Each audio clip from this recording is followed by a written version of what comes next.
Hello and welcome to Cover Story. Today we're in conversation with Manish Tiwari, former Union Minister and a national spokesperson for the Congress, and also someone who's very familiar and welcome guest on Cover Story. So welcome back, Manish. Today's conversation, I actually want to begin with, something that has been going on, this whole debate between Hinduism and Hindutva, which is usually a BJP debate, but suddenly the Congress seems to have waded into it with Salman Khurshid's book. And I saw your comments on Twitter saying that this is not part of the Congress core ideology. This is not what you signed up for instance. So why is the Congress indulging in this? So can you explain your line of thought of it before we go into it? Well, thank you very much, Priya, for inviting me back to your show. It's always a pleasure to have a conversation with you. Uh, Look, out of the bloodstained partition of India, there emerged three visions. One was the vision which created the theocratic state of Pakistan. And there were two visions in the case of India. One, a pluralistic, inclusive vision represented by the Congress party, which, notwithstanding the vicissitudes of partition, believed that India must be a pluralistic and a progressive nation. And another point of view, which wanted India to be a majoritarian state, considering that we had had a partition on religious lines. For 70 long years, the pluralistic, inclusive vision represented by the Indian National Congress held the field. And that vision was encapsulated by the founding fathers into the design of the Indian Constitution, which was avowedly secular. So, therefore, the basic impulses of the Indian National Congress are liberalism, pluralism, and progressivism. There is no harm in having a debate with regard to Hinduism versus Hindutva. In fact, in the context of training camps and various ideological brainstorming events which the Congress has had over the decades, there are many issues which have been discussed. For example, I recall in the late 80s and early 90s, there used to be a very vigorous debate within the Congress party about a secular India, queer Hindu Rashtra. But the moment the debate transgresses from the academic genre into the political field, I'm afraid you start playing on somebody else's turf. And therefore, it is in that context I had made those remarks, saying that the core ideology of the Congress party consists of those three ingredients which I had mentioned earlier. What we really should be discussing is there a need to contextualize or contemporize those impulses along with certain other positions we have taken over the years. For example, the Indian National Congress was the party which liberalized and globalized the Indian economy and put it in tune with the new liberal economic order, which held the field post the collapse of the Soviet Union and East Europe. But our political discourse always remained anchored left of the center, notwithstanding the permissive economic disposition, which then has held the field from 1991 all the way till 2021. In that context, if let's suppose a young person says that where does the Congress stand if I decide to get rich by legitimate means through entrepreneurship or enterprise, is that something which is acceptable to the Indian National Congress, given that we have a very young population and a large number of people who are going from the conventional stereotype of being employees at the start of their careers to actually being entrepreneurs and wealth creators. Similarly, on the question of nationalism, and we've had this debate on your show once earlier when in a roundtable setting, that how does the Congress party really distinguish its nationalism, since it was the party of the freedom struggle, from what is being peddled or touted by the BJP as their vision of nationalism, and so on and so forth. So, therefore, these are some of the conceptual questions which, in my humble estimation, we should be discussing. But Manish, having said that, there is, for instance, your Congress has also now been accused of taking a very sharp left turn. This is the party of liberalization, but here you're bringing in people like Kanhaiya Kumar and the rest of it. So, the whole idea, the thinking outside is the Congress is moving leftwards at a time when, everybody else is taking a right turn. Even Well, economically, forget. Well, I don't think that is a correct characterization. The Congress has always kept its doors open for people of every shade and hue. And I think the conceptual construct of equity with growth, which was the defining philosophical postulate of the UPA government for 10 years, is obviously something which people who join the Congress party would naturally have to accept. So I don't think that the Congress party is taking a hard left turn. But yes, some of the issues which I had raised earlier, especially with regard to how do you anchor your political discourse, considering that you were the party or you are the party of both globalizing and liberalizing the Indian economy, is something which needs to be fleshed out and honed to precision. That is the confused mixed signals that one is getting, that every all the JNU graduates are welcome here. The whole the talk of the Congress also, this it seems to be harking on to more populism than reform based model, really, whatever little we've been hearing. But to get back to the religion part, the Hindutva part, Manish, so is there a thinking, there is, how do you take on the BJP? Either you go Hindutva light, which is what unfortunately we see, or fortunately see Rahul Gandhi doing, we see Arvind Kejriwal doing, we see Mamta Banerjee doing, or you come up with an ideology that does not get religion and is totally anti-BJP, different from BJP totally. Congress seems to be again confused. We don't know what ideology, what line of action you're taking against the BJP. Well, let me answer both of your questions sequentially.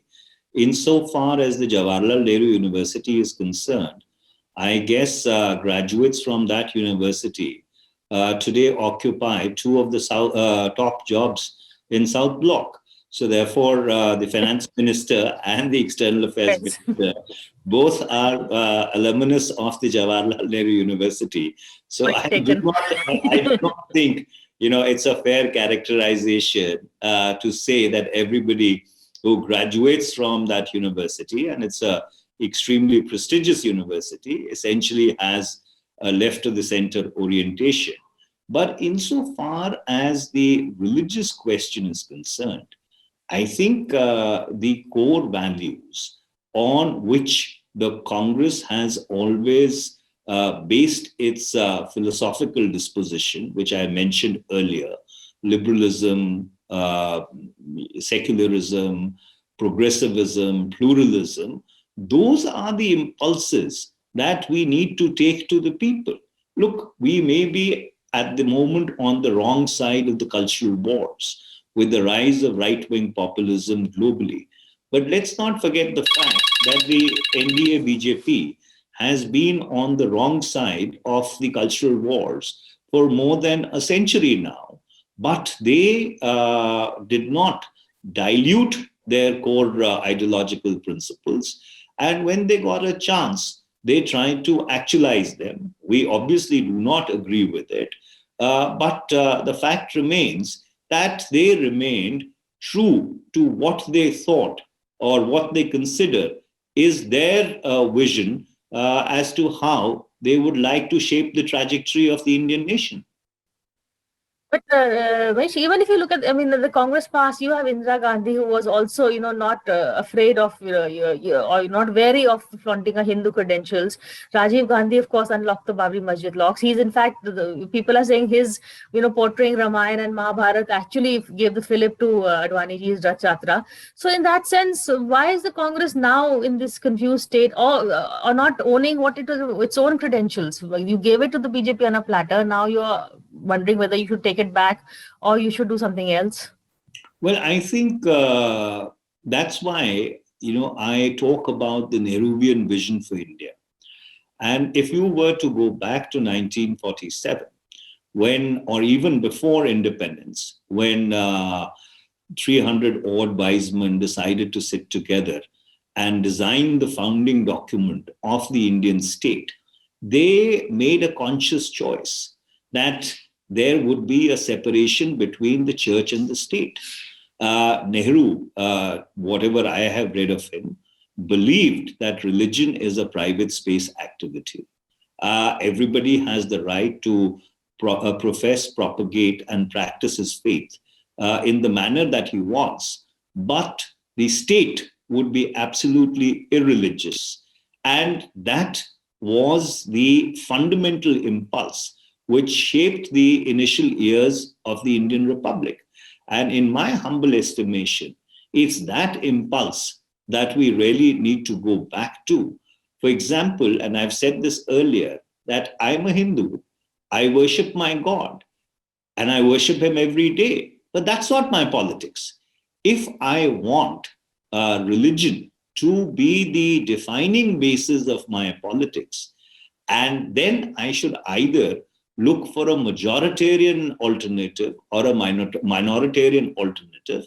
But if religion is not the basis of my politics, but my faith as an individual remains steadfast in whatever God I believe in, or whatever form of religion I believe in, or whatever cosmic forces I would like to worship, then in my humble estimation, that is entirely between my God and I.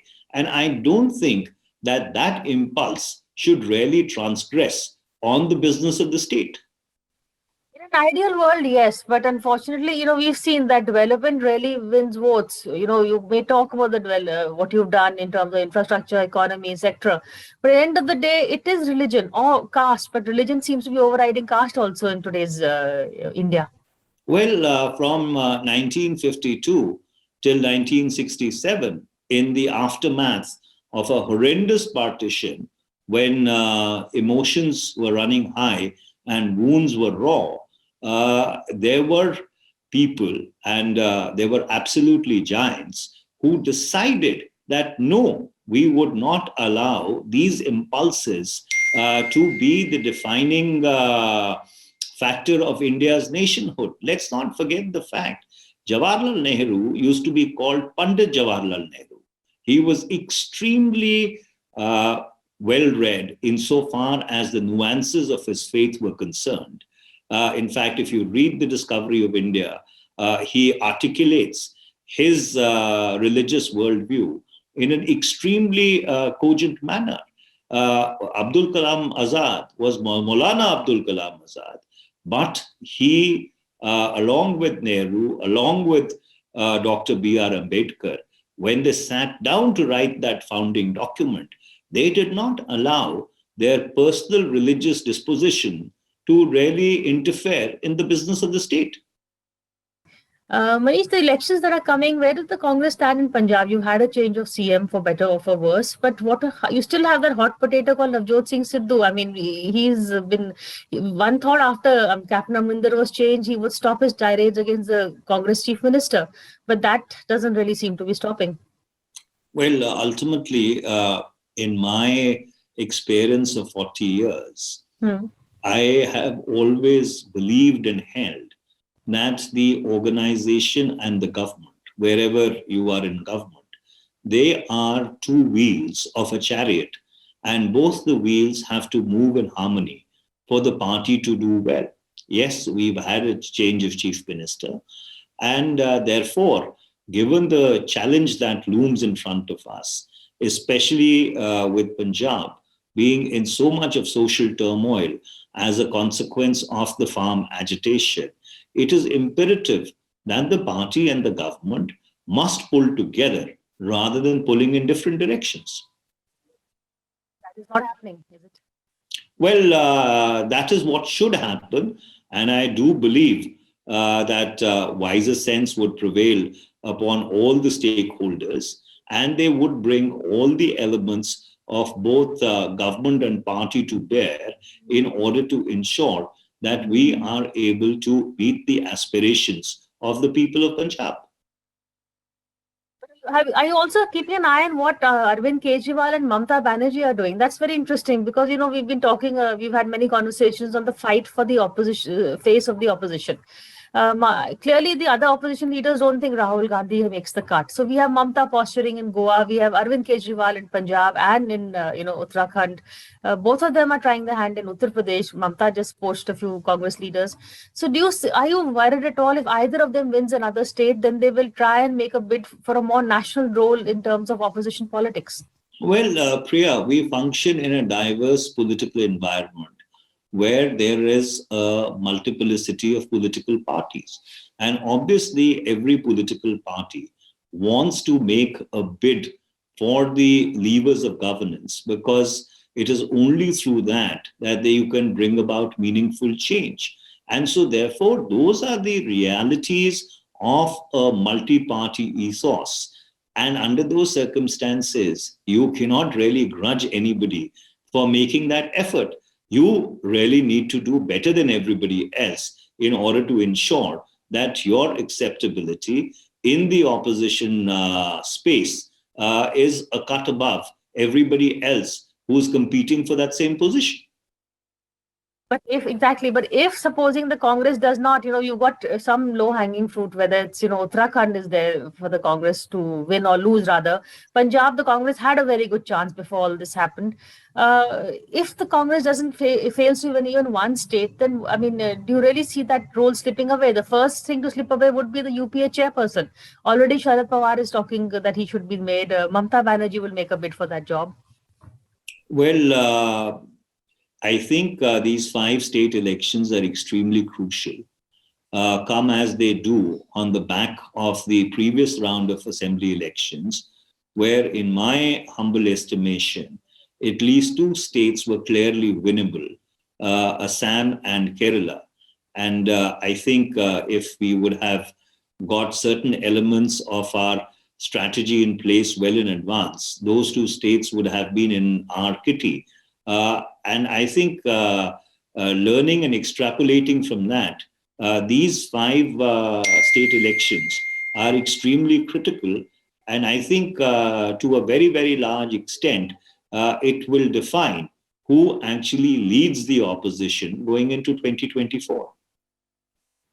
I have one slightly tricky question for you, but I wonder if you recall that coming back to Punjab, that it was Navjot Singh Sidhu who was, when he was in the BJP, first coined that name Pappu for Rahul Gandhi, which is, then of course took its own sting and went on to actually make him a figure of ridicule. So having said that, you still have Sidhu there. Isn't he? I just don't understand what Sidhu is doing in the Congress, to put it mildly. Well, that's a question which can be best addressed by the gentleman in question. I don't think I am in any position to answer that question with regard to what his articulations were before he joined the Indian National Congress and where does he stand qua those articulations now. Having said that, I've always believed that there should be civility in the political discourse. Politics is a battle of ideas. Politics is a battle of philosophies. It is not about individuals, and it is certainly not about name calling. So therefore, if we really denigrate politics to that level, I do not think we do justice to the 1.34 billion people who are looking for better governance and a better life. And they expect their politicians or their elected officials to deliver to that remit rather than indulging in slanging matches and name calling. Very well said. I couldn't agree with you more. Before I let you go, also the parliament session is coming up soon. So, what are the issues that the Congress is planning to raise? There's a whole host. The government is given you a whole host of issues. But which are the dominant ones that you feel that the Congress should raise? Well, the Congress strategy group would meet in the next coming days and would obviously brainstorm with regard to what our priorities will be or should be for the ensuing parliament sessions. But I think the most critical issue is our national security. You've had this situation with China now going back to April 2020. You have a situation whereby reports come in every day that in northeastern India, in Arunachal Pradesh, in the upper Samsari district, if I pronounce the name correctly, the Chinese have been building village after village in areas which fall on our side of the line of actual control. So therefore, the time has come for Parliament to really take cognizance of this extremely critical situation on our borders, and there should be a threadbare discussion. Ultimately, I do not know what is the agenda which the Congress party would finally delineate in terms of priorities. But speaking for me personally, I think India's national security remains possibly the most critical issue. Finally, have you been following this debate regarding this Veer Das's show in Washington where he spoke about the two Indias at the Kennedy Center? That is, of course, again, we've seen everything as it happens. Any dialogue there's a big sharp divide between the secular, the liberals and the right wing. Again, so where do you stand? And, I don't know whether you heard his commentary, but, the fact is that there is the two Indias and he makes a point between an intolerant India and a tolerant India, really. Priya, every democracy has its issues. But one thing that we were taught, and at least I practice it very religiously, that when you are abroad, you leave your politics at the shores of your nation. I've had the occasion of seeing that video, and I only wish that he should have done that somewhere in India rather than in Washington, D.C. I don't think it really behoves us as Indians to be critical about our own country, especially when we are in a foreign land. But unfortunately, that's a precedent which the Prime Minister of India, Mr. Narendra Modi himself set when he started using his foreign tours to hit out at the opposition, something which never used to happen earlier. We've had differences. Democracies have issues. Democracies are confrontational, but I have always believed that you should leave your domestic politics or your opinions about domestic politics on the shores of India when you go abroad.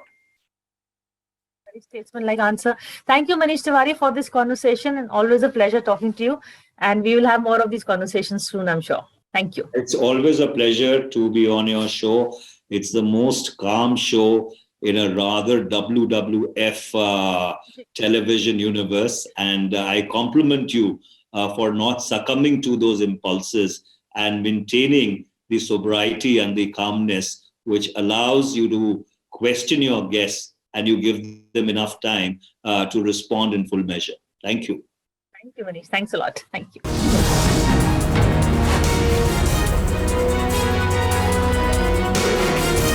For more such videos, subscribe to the NewsX YouTube channel, hit the bell icon.